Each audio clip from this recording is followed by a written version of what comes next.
సీతాదేవి స్వయంవరం ఎలా జరిగిందో మీకు తెలుసా? అయోధ్య రాజు దశరథుడి పెద్ద కుమారుడు రాముడు తన తమ్ముడు లక్ష్మణుడితో కలిసి మహర్షి విశ్వామిత్రుడితో యజ్ఞానికి రక్షణ కల్పించేందుకు వెళ్ళాడు. ఆ యాత్రలో రాముడు తాటకను సంహరించి ఋషుల యజ్ఞాలను రక్షించాడు. యజ్ఞం పూర్తయ్యాక విశ్వామిత్రుడు రాముడిని లక్ష్మణుడిని జనక మహారాజు రాజధాని మిథిలకు తీసుకెళ్లాడు. స్వయంవరం వేడుక ప్రారంభమైంది. వివిధ రాజ్యాల నుండి గొప్ప రాజులు వీరులు వచ్చి శివధనుస్సును ఎత్తేందుకు ప్రయత్నించారు.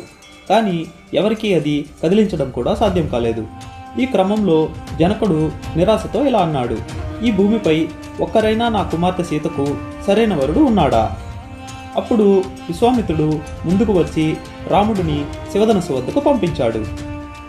రాముడు వినమ్రంగా ధనుస్సును శిరసావహించి తన బలాన్ని చూపించాడు.